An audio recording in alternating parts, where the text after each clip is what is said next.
Bonjour à toutes et à tous et bienvenue dans cette nouvelle vidéo consacrée à Microsoft Band.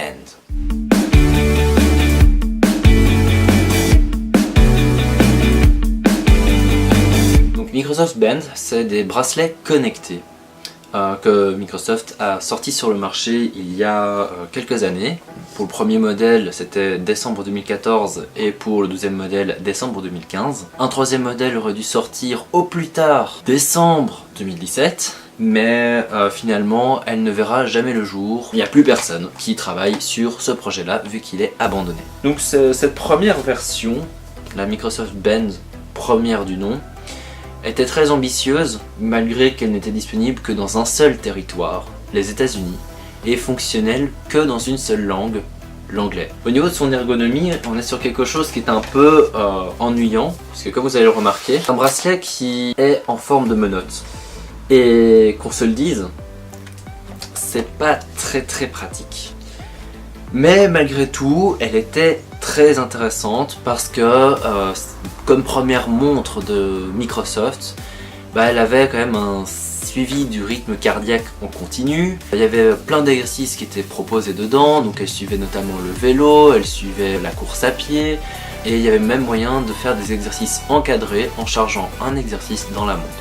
Elle faisait également le suivi du sommeil, malheureusement pas automatisé, mais au moins c'était là. Et elle avait même quelques fonctionnalités de montre connectée, comme par exemple Facebook, Messenger et Twitter qui étaient intégrés, tout comme un capteur UV non automatisé qui était là, si jamais vous souhaitiez savoir. Il fallait avoir une grosse protection solaire ou une petite, en fonction de l'exposition qu'il y avait.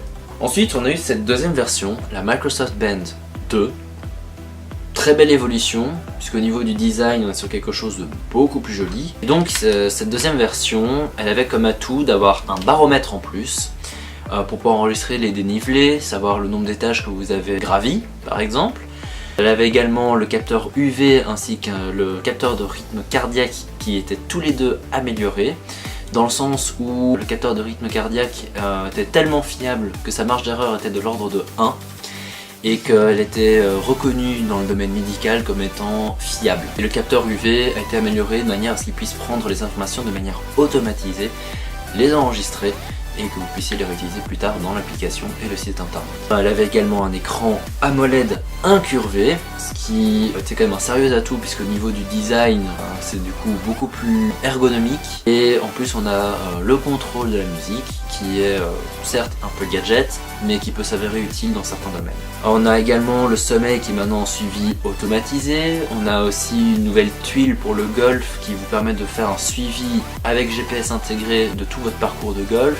Et vous pouvez exporter toutes les informations sur une application qui s'appelle TaylorMade. Et elle peut même faire le calcul du niveau d'oxygène dans votre corps simplement sur base du capteur de rythme cardiaque. Donc comme je l'ai dit, cette première band, on a l'impression que c'est une menotte, alors que là, la deuxième, au niveau ergonomie, on est franchement sur quelque chose de viable, de concret, de facile à pouvoir porter au quotidien. Maintenant après, au niveau des notifications, je trouve que la 2 est bien meilleure parce que pour ceux qui sont intéressés par la bourse, il y a même une tuile finance qui est proposée pour ça. Sur les deux, on a Cortana qui est disponible, sauf que sur la 1, c'est très lent, c'est bizarre, enfin bref, on dirait que c'est pas vraiment bien optimisé. Alors que sur la 2, sur Windows Mobile, c'est d'une fluidité exemplaire, ça marche très bien, le micro vous comprend très bien, mais le souci c'est qu'il faut avoir Windows Phone ou Windows Mobile pour profiter de Cortana, sinon vous pouvez tout simplement l'oublier. Même si vous l'avez installé sur Android, vu que maintenant il y a moyen de l'avoir, peut-être qu'une nouvelle mise à jour va arriver dans Microsoft Hub qui va faire que l'interconnectivité va se faire, mais en tout cas pour le moment ce n'est pas possible. Et le plus gros atout, vous installez une application sur votre téléphone, que vous ayez la première ou la deuxième, que vous soyez sur Windows Mobile ou Windows Phone, que vous soyez sur iOS, que vous soyez sur Android, vous avez l'application, vous avez l'interconnectivité qui est là, et le tour est joué, vous êtes parti. Après, l'évolution entre les deux est franchement majeure, parce que bon, comme vous avez remarqué, l'ergonomie, nouvelles fonctionnalités, mais aussi celle-là, disponible qu'aux États-Unis et uniquement fonctionnelle en anglais. Si vous il y a une application qui permet de pouvoir traduire à peu près 90% de son contenu. Du coup, vous pourrez la traduire dans la langue que vous souhaitez. Mais le souci, c'est que ce bracelet, une fois traduit, Cortana n'est plus fonctionnel et même si vous arrivez à la faire fonctionner, C'est assez étrange parce qu'en fait vous allez recevoir le contenu dans la langue de votre téléphone, mais le reste, enfin toutes les interactions, ça sera toujours en anglais. Cette partie-là n'est pas traduite. Et en plus, vous oublierez alors le clavier pour répondre aux SMS. Chose qu'avec celle-ci, vu qu'elle est disponible dans plein de langues, alors qu'elle était en vente qu'aux États-Unis et en Angleterre, Cortana est fonctionnelle dans votre langue, même si elle répondra les informations dans la langue de votre téléphone. Et vous avez également le clavier qui est présent, qui marche plutôt bien, même si c'est franchement une solution de secours. Vaut mieux avoir des réponses préfaites, chose qu'elle propose également. Comme montre connectée en 2018, la Band 2 est clairement une montre encore viable aujourd'hui, même si Microsoft a décidé d'arrêter cette gamme. C'est vraiment dommage parce que cette troisième génération qui était censée arriver avait un système d'électrocardiogramme et une puce RFID intégrée, en plus d'avoir les fonctionnalités liées à la natation intégrées puisqu'il était waterproof. Et au niveau design, on reste sur exactement la même chose que cette Band 2. Au niveau autonomie, nous sommes à peu près 2 jours pour la première, tout comme la deuxième, et apparemment la troisième aurait dû être assez similaire également. Donc c'est un choix que Microsoft a décidé de prendre comme bracelet à utiliser au quotidien avec suivi du sommeil et ainsi de suite. En fait, il faut vraiment changer un peu ses habitudes dans le sens où vous prenez votre chargeur, qui est d'ailleurs un chargeur magnétique, vous prenez votre bracelet, vous approchez les deux et vous comme ça, voilà. Et hop, c'est connecté. Il suffit de le brancher par USB et c'est chargé. En 1h30 maximum pour le 0 à 100%. C'est donc un bracelet qui est vachement intéressant. Il faut juste prendre cette habitude que lorsque vous êtes dans un bureau en train de travailler ou ce genre de choses, vous savez que vous allez être là pendant un certain temps, ça peut toujours être intéressant de brancher votre câble USB, de connecter votre bracelet, de le laisser charger jusqu'à quand il arrive à 100%. Donc ça c'est juste une habitude à avoir. Pour le reste elle est vraiment bien.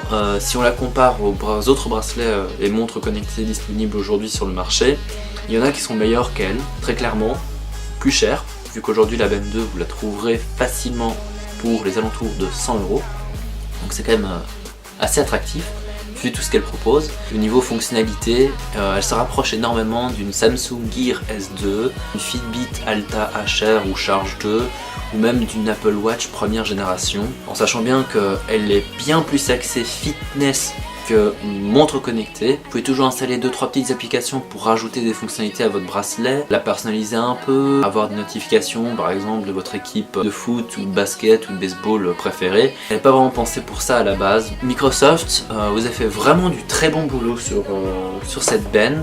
J'espère franchement que vous allez changer d'avis.